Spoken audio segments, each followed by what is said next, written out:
नमस्कार, आदाब, अभिनंदन, आभार। कैसे हैं आप सभी लोग। आप सभी लोगों का स्वागत है आपके अपने YouTube चैनल यानी कि फिजिक्स वाले भैया में।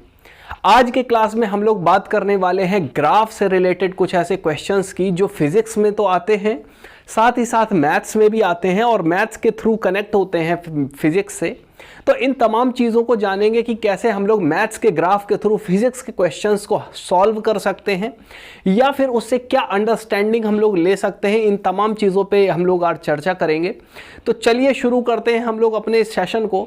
इससे पहले कि हम लोग सेशन शुरू करें, जल्दी से एक कॉमेंट बॉक्स में आंसर करिए। मैं चाह रहा हूँ कि इस संडे को हम लोग मैरी क्यूरी, जिन्होंने 2 बार नोबेल प्राइज जीता रेडियो एक्टिविटी की खोज की, तो उनके ऊपर एक सेशन हम लोग लेकर के आया जाए और उनके विषय में चर्चा करी जाए। अगर आपके लिए कोई भी ऐसा विचार आपके दिमाग में आ रहा है तो आप ज़रूर कमेंट बॉक्स में इसको मेंशन करिए। तब तक के लिए हम लोग चलते हैं अपने बोर्ड के ऊपर और वहाँ पे समझते हैं कि किस तरीके से ग्राफ को हम लोग रिलेट करते हैं फिजिक्स के साथ में। चलिए शुरू करते हैं दोस्तों। तो हम लोग आ चुके हैं अपने बोर्ड के ऊपर और मैं आज आप लोगों को मात्र 3 ग्राफ बताऊंगा। उन 3 ग्राफ में से पहला है ये स्ट्रेट लाइन का ग्राफ, दूसरा है साइन एक्स का ग्राफ और तीसरा है y = 1/x² का ग्राफ। इन तीनों ही ग्राफ को हम लोग सीखेंगे और इन तीनों ही ग्राफ की मदद से फिर हम लोग ये सीखेंगे कि किस तरीके से हम लोग फिजिक्स में इन ग्राफ्स को यूज़ कर सकते हैं। या फिजिक्स में अगर हमें कभी कह दिया जाए कि भैया कैसे कैसे आप ग्राफ बनाओगे, जो इक्वेशंस हम लोग निकालते हैं, तो उन इक्वेशंस को हम लोग कैसे निकाल पाएंगे। तो इन तमाम बातों को जानने के लिए सबसे पहले हमें ये तो जानना पड़ेगा ना कि हम लोग ग्राफ बनाते कैसे हैं। भाई अगर तुम लोगों को स्ट्रेट लाइन का ग्राफ ही बनाना नहीं आएगा तो भैया तुम लोग कैसे बना पाओगे हैं।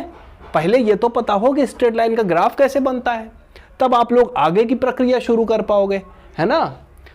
उसी तरीके से जब आप लोगों को साइन एक्स का ग्राफ पता होगा कि कैसे बनता है तो फिर उसके आगे का ग्राफ बना पाओगे। अब जब भैया प्रिपरेशन ही नहीं करोगे अगर आप, तो कैसे एग्जाम दोगे, कैसे उसको निकालोगे। तो भैया एग्जाम तो निकालने के लिए प्रिपरेशन करनी पड़ेगी कि नहीं करनी पड़ेगी। सेम उसी तरीके से y = x² को हम लोग निकालेंगे और जब y = x² को हम लोग निकाल लेंगे तब हम लोगों को y = x² से रिलेटेड जो भी फिजिक्स में फॉर्मूला होगा हम उसको बताएंगे। तो चलो भाई, तो इससे पहले कि हम लोग आगे बढ़े, मैं जल्दी से इन तीनों ग्राफ्स को एक बार एक्सप्लेन कर देता हूं और उसके बाद फिर आप लोगों को उसके फिजिक्स के एप्लीकेशंस के तौर पे आगे लेके चलता हूं। तो भैया सबसे पहला ग्राफ बना है हमारा स्ट्रेट लाइन का। ये स्ट्रेट लाइन का ग्राफ बच्चे बचपन में पढ़ते हैं, ठीक है। आप लोगों ने अभी तक जवानी तक भी नहीं पढ़ा होगा तो भाई इसमें हमारी कोई भी गलती नहीं है। तो y = mx + c, सबसे पहले उसको जानने के लिए हमें सबसे पहले जानना पड़ेगा y = mx को। y = mx एक ऐसा ग्राफ होता है जो कि ओरिजिन से पास होता है। ये देखो, ये हमारा ओरिजिन है, जहां पे दोनों एक्सेस आपस में काटते हैं वो ओरिजिन होता है। इसके कोऑर्डिनेट 0,0 होते हैं। तो अगर कोई भी स्ट्रेट लाइन ओरिजिन से होकर के जाती है, ओरिजिन से पास होती है, मूल बिंदु से पास होती है, तो y = mx उसकी स्ट्रेट लाइन की इक्वेशन होती है। पहली बात समझ गए। अगर वो लाइन ओरिजिन से होकर के ना जाए, कहीं इधर उधर से होकर के जाए, मान लो कि y = mx + c यहां से होते हुए जा रही है, तो ये y से c काट रही है। y से कितना कट कर रही है, ये c डिस्टेंस कट कर रही, तो वो c यहाँ पे जोड़ करके लिख देंगे तो y = mx + c आ जाएगा। अब कोई कहे भैया हम इधर से नहीं काटना चाहते, हम इधर से काटना चाहते हैं, तो भैया इधर से चाहे तो काट दो, तब भी वो यहाँ से कुछ ना कुछ c डिस्टेंस काटेगा। यहाँ से नहीं काटेगा तो यहाँ से काटेगा, कहीं ना कहीं से तो काटेगा ना। अरे काटना पड़ेगा उसे, तो जब वो काटना पड़ेगा तो वही c यहाँ पे उठ के जुड़ जाएगा, तो y = mx + c हो जाएगा। अब इसकी वैल्यू कभी कभी पॉजिटिव हो सकती है, कभी कभी निगेटिव हो सकती है, वो देखने के अकॉर्डिंग बात देखी जाएगी। चलिए, तो स्ट्रेट लाइन की इक्वेशंस y = mx + c, अगर वो ओरिजिन से पास हो रही है तो y = mx। बात इतनी आ गई। अब अगली बात की तरफ अगर हम लोग चलेंगे तो y = sin x का ग्राफ बन रहा है। अब sin x का ग्राफ ये देखिए इस तरीके से बनता है, सांप के आकार का है। जैसे सांप चलता हुआ देखे वैसे ऐसे चलता हुआ जाएगा। चलो भाई साहब, जब ये साइन एक्स का ग्राफ इस तरीके से चलेगा तो इसकी खास बातें क्या हैं? खास बात में सबसे प्रथम बात तो ये कि साइन 0 की वैल्यू भाई 0 होती है। ये तो कक्षा 10 में एक लिस्ट हम लोगों ने याद की थी, उस तरीके से याद होगा। साइन 0 की वैल्यू 0 होती है और साइन 90 की वैल्यू 1 होती है। ये देखो साइन 90 यानी कि π/2, भैया पाई होता है 180 और 180 का डिवाइड करोगे 2 से तो 90 आएगा। तो 90 डिग्री की वैल्यू 1 होती है, तो ये देखो मैक्सिमम 1 पे पहुंच गई। ठीक, अगर ये मैक्सिमम वैल्यू 1 पे पहुंचती है π/2 पे, तो 3/2 पे ये मिनिमम वैल्यू पे पहुंचता है -1 पे। तो पहला याद रखने योग्य पॉइंट यही है कि साइन की मैक्सिमम वैल्यू 1 पहुंचती है π/2 पे और मिनिमम वैल्यू पहुंचती है 3/2 पे -1। अच्छा, तो ये भैया π/2 है, यानी कि π/2 वाले जितने भी पॉइंट्स हमें मिलेंगे, यहाँ पे 5π/2 मिलेगा, ये सारे के सारे पॉइंट या तो एक्सट्रीम के होंगे या फिर सबसे डाउन वाले होंगे। चलिए, इसके बाद अगर हम लोग बात करें पाई की, तो पाई पे देखो भैया 0 से शुरू हुआ, π/2 पे मैक्सिमम और फिर पाई पे आकर के 0 हो गया, यानी कि साइन पाई की वैल्यू भी कितनी हो जाएगी? 0 हो जाएगी। यानी कि 0 से उठेगा, पाई पे फिर 0 होगा, फिर 2π पे 0 होगा, फिर 3π पे 0 होगा, ऐसे करके चलता जाएगा इनफाइनाइट टाइम्स। ये होगा ग्राफ साइन एक्स का। कॉस एक्स का भी सेम इसी तरीके से बनता है, बस ये थोड़ा सा डब्बा खिसक करके इधर पीछे आ जाता है और ये यहाँ से इस तरीके से जाता है। ये होता है कॉस एक्स का ग्राफ, ये होता है कॉस एक्स का ग्राफ। भैया को समझ में आ रहा है कि नहीं आ रहा है? चलो बिल्कुल। अब इसके बाद आगे चलते हैं। आगे चलने की दिशा में हम लोगों को दूसरा और तीसरा ग्राफ है y = 1/x² का ग्राफ। y = 1/x² के ग्राफ को हम लोग इस तरीके से बनाते हैं, जहां पे x = 0 के पास में लगभग y की वैल्यू इनफाइनाइट के आसपास जाती हुई मिलती है। सेम जब हम लोग x को लगभग इनफाइनाइट कर देते हैं तब y की वैल्यू लगभग 0 मिलती है। सेम उसी तरीके से हम लोगों को यही वैल्यू नेगेटिव में भी देखने को मिलती है, जो कि शायद आप लोगों के बोर्ड पे विजिबल नहीं हो पा रहा है। अगर आप लोगों के बोर्ड पे विजिबल नहीं हो पा रहा है तो मैं इसको उठा करके ऊपर बना देता हूं। इसको सब आप लोगों ने नोट कर ही लिया होगा, अगर नहीं किया होगा तो इसके जो PDF के नोट हैं, इसकी अगर आप लोगों को कोई भी अगर PDF चाहिए तो वो हमारे टेलीग्राम चैनल फिजिक्स वाले भैया के ऊपर जाकर के, फिजिक्स वाले भैया इस टेलीग्राम के ऊपर जाकर के जुड़ सकता है और वहाँ पे जाकर के हमारे इन नोट्स को भी प्राप्त कर सकता है।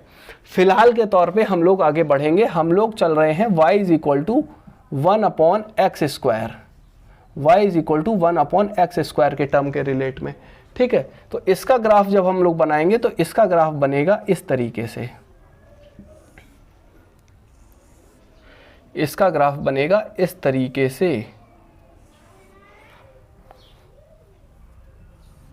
ठीक है, जब ये इस तरीके से बनेगा तो यहां पे ये देखिए, जब y की वैल्यू बिल्कुल इनफाइनाइट तौर पे जा रही है, वो कहां पे मिलेगा? x = 0 पे। यानी कि जब x = 0 होगा तब y लगभग इनफाइनाइट को टच कर रहा होगा जा करके, और जब x इनफाइनाइट को टच करेगा जा करके तब y की वैल्यू कितनी हो जाएगी? तब y की वैल्यू 0 हो जाएगी, जब x बिल्कुल इनफाइनाइट पे चला जाएगा। और सेम कंडीशन हो जाएगी हमारी जब ये नेगेटिव में वैल्यूज हम लेंगे।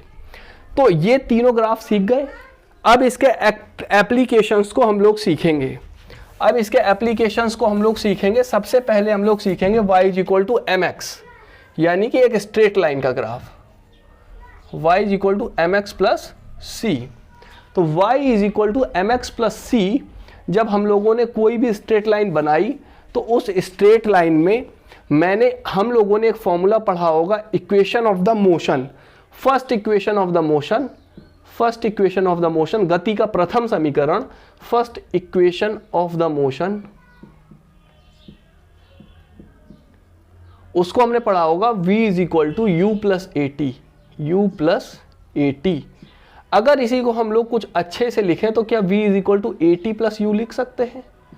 बिल्कुल भाई लिख सकते हैं, क्यों नहीं लिख सकते। जब v = at + u लिख सकते हैं, y = mx + c लिख सकते हैं, तो m की जगह पे क्या लिखा हुआ है? a लिखा हुआ है। इंटरसेप्ट कितना काट रहा है y का, c का वैल्यू u है, v क्या है y के बराबर, v क्या है y के बराबर, m क्या है a है, और x क्या है हमारा, x हमारा क्या है t। यानी कि y और x यानी कि v और t के बीच में ग्राफ हम लोगों को खींचना है। तो जब v और t के बीच में हम लोगों को ग्राफ खींचना है तो हम लोग कैसे खींच सकते हैं, ये हमारा ग्राफ रहा, ये हम लोगों का ग्राफ रहा, और यहां पे कितना c कट रहा है, u कट रहा है, यानी कि यहां पे c हो जाएगा और c की वैल्यू है u, और ये ऐसे चला जाएगा स्ट्रेट लाइन। हमारा ग्राफ बनेगा t और v के बीच में, v के बीच में, और ये हमारा हो जाएगा v is equal to u plus a t का ग्राफ। ठीक है, जहां पे इसका ये जो इंक्लिनेशन है यानी कि झुकाव है, झुकाव को हम लोग बोलते हैं m, तो m की वैल्यू क्या हो जाएगी, tan थीटा हो जाएगी, और tan थीटा ही हमारा क्या हो जाएगा, एक्सेलरेशन हो जाएगा। कहने का मतलब क्या है, कहने का मतलब इससे यह है कि अगर कभी भी हमें वेलोसिटी टाइम ग्राफ दिया हो तो उसका tan थीटा ही क्या होता है, हमारा एक्सेलरेशन होता है। वही क्या होता है, हमारा एक्सेलरेशन होता है, वही क्या होता है, त्वरण होता है, वही क्या होता है, हमारा त्वरण होता है, वही क्या होता है, त्वरण होता है। बात इतनी आती है क्या समझ में? अगर बात समझ में आती तो बोलो हाँ, अगर बात समझ में आती है तो बोलो हाँ। अरे बोलोगे कहाँ से भैया, कमेंट बॉक्स पे तो तुम जा ही नहीं रहे हो, जल्दी से जाओ कमेंट बॉक्स पे, हैं टप्पा खा के जल्दी से भैया एक जो है सब्सक्राइब ठोक दो और एक लाइक ठोक दो। चलिए फिलहाल तब तक आप लोग ठोकोगे तो है नहीं, आगे चलते हैं। आगे हम लोग बात करेंगे, मैंने दूसरा ग्राफ बताया था y is equal to sine x का ग्राफ है। चलो भाई, साइन एक्स का ग्राफ बताया था, सेम आप ग्राफ देखते हो v is equal to v not sine omega t और I is equal to i not sine omega t.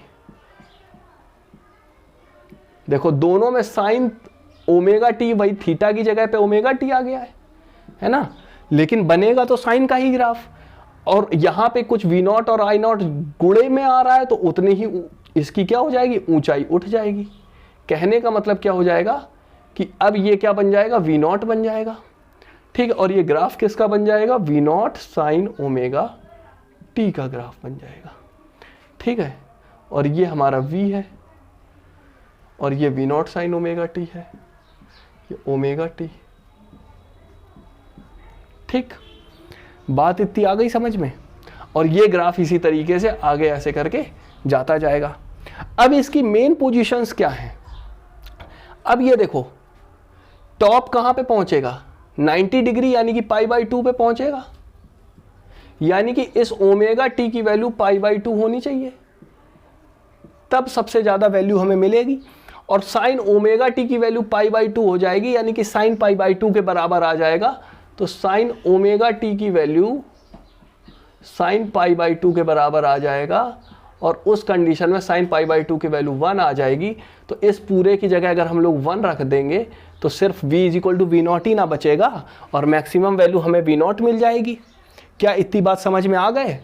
और ये दोनों ही क्या है, अल्टरनेटिंग करंट और अल्टरनेटिंग वोल्टेज, प्रत्यावर्ती धारा और प्रत्यावर्ती वोल्टेज, इनके क्या है, ग्राफ हैं। चलिए, तो ये बात समझ में आ गई, अल्टरनेटिंग करंट और अल्टरनेटिंग वोल्टेज ग्राफ कैसे बनाते हैं और उससे क्या समझ सकते हैं। बस ये दो बातें मैं बता रहा हूं, बाकी की बातें ऑफलाइन क्लास में बताते हैं, जो कि कर रही के पास स्थित शिवम सर से संपर्क कर लीजिएगा कि फिजिक्स वाले भैया से पढ़ना है, वो आप लोगों को सारी जानकारी दे देंगे, पहुंच जाना वहीं पे। चलिए फिलहाल आगे की बात शुरू करते हैं, है ना। और ना तुम लोग तो अभी होली खेल करके ही नहीं फुर्सत पा पाए होगे। चलिए फिलहाल कहानी को कुछ इस प्रकार से चलाते हैं कि आप बताएंगे y is equal to 1/r² का या x² का। मैं r² इसलिए लिख रहा हूं क्योंकि हम लोगों को पता है कि हमारी इलेक्ट्रिक फील्ड या फिर फोर्स दोनों ही प्रोपोर्शनल होते हैं। इन दोनों को ही मैं लिख दे रहा हूं, प्रोपोर्शनल होते हैं 1/r² के होते हैं। ये कौन सा फोर्स है? ये कूलाम्ब का फोर्स है, KQ1Q2/r²। ये देखो ऐसे होता है। सेम तरीके से इलेक्ट्रिक फील्ड क्या होती है? KQ/r²। दोनों के ही नीचे r² आ रहा है, मतलब दोनों ही जो है प्रोपोर्शनैलिटी किसकी? 1/r² की। तो दोनों का ही ग्राफ कुछ इस तरीके से बनेगा, दोनों का ही ग्राफ कुछ इस तरीके से बनेगा।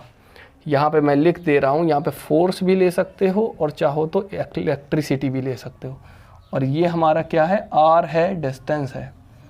अब इसको थोड़ा सा मैं तुम लोगों को दिखाने की भी कोशिश करता हूँ। अगर मान लो ये कोई एक +q का चार्ज है और यहाँ से एक पॉइंट में यहाँ पे कोई एक -q का चार्ज है, इनके बीच की ये डिस्टेंस अगर r है, अगर इनके बीच की ये दूरी r है, तो भाई साहब एक बात बड़े ही क्लियर तौर पे बताओ कि अगर इनके बीच की दूरी r है तो ये भाई माइनस वाला साइन जितना पास आता जाएगा उतना ही कड़क फोर्स लगाता जाएगा, कड़क एकदम कि आ जाओ आ जाओ आ जाओ, कमान कमान कौन कौन कौन कौन कौन, जैसे ही पास आएगा हाँ आ जाओ आ जाओ आ जाओ, और पास आएगा आ जाओ आ जाओ। अरे मैग्नेट देखा है? चुंबक, चुंबक दूर से नहीं चिपकता है, लेकिन जब बिल्कुल पास लेकर के आ जाओ तो लगता है हाँ हाँ हाँ अब ये बहुत तेज खींच रहा है, तो ये भी जैसे ही पास आता जाएगा बहुत तेज खींचेगा ये, और जितना दूर जाता जाएगा उतना ही बेचारा छोड़ता जाएगा, हटो भागो भागो, दूर जा रहे हो, भागो भागो भागो भागो। तो क्या कहने का मतलब है कि देखो यहां से अगर फोर्स को और आर को देखो, आर मान लो अगर कम होगी, अगर ये आर की डिस्टेंस कम होगी तो फोर्स लगभग इनफाइनाइट को टच कर रहा है, लगभग इनफाइनाइट को टच कर रहा है। और आर जैसे ही तुम बढ़ा दो, आर ये देखो मैंने बढ़ा के यहां कर दिया, फोर्स लगभग 0 के बराबर आ गया, फोर्स लगभग किसके बराबर आ गया? 0 के बराबर आ गया। वो जो है कहने लगा भैया अब हमसे ना हो पाएगा, हम तुम्हें ना खींच पाएंगे, अब हमसे ना हो पाएगा और अब हम तुम्हें ना खींच पाएंगे। तो भैया हमने कहा ना खींचो, लेकिन हमारा काम हो गया है, हमने ग्राफ बना लिया है और अब हम जो है ऐसे ही सीखेंगे। तो दोस्तों अगर आप लोगों को यहाँ तक वीडियो पसंद आ गई है और आपने यहाँ तक बड़े ही तसल्ली से देखी है चीज़ों को, तो जल्दी से लाइक का बटन ठोक दो, नीचे सब्सक्राइब का भी है उसको भी ठोक दो, और अपने साथियों को बताने के लिए कि फिजिक्स जो है किस तरीके से पढ़ी जाती है और किस तरीके से समझी जाती है, उसके लिए फिजिक्स वाले भैया के चैनल पे जाना पड़ता है, इसके लिए उसको शेयर कर दो। और साथ ही साथ अपने आप को खुश रखो, मजबूत रखो, क्योंकि आने वाले दिनों में बहुत सारे पहाड़ों को तोड़ने की आपके अंदर हिम्मत होनी चाहिए। इसी नोट के साथ कि आप लोग फिजिक्स वाले भैया का सपोर्ट इसी तरीके से बनाए रखेंगे। आप सभी लोगों को तहे दिल से शुक्रिया इतना वीडियो देखने के लिए, थैंक यू वेरी मच। और एक बात कि अगर आप लोगों को मैरी क्यूरी का वो सेशन चाहिए जो कि हम लोग उसमें डिस्कस करेंगे कि किस तरीके से साइंटिस्ट का जीवन होता है, किस तरीके से वो अपनी कठिनाइयों को पार करके आगे आते हैं, इन तमाम मुद्दों को जानने के लिए आप लोग ज़रूर कमेंट बॉक्स में अपनी राय ज़रूर भेजें। तब तक के लिए खुश रहें, बढ़िया से रहें, मौज करें, टकाटक रहें। Thank you very much.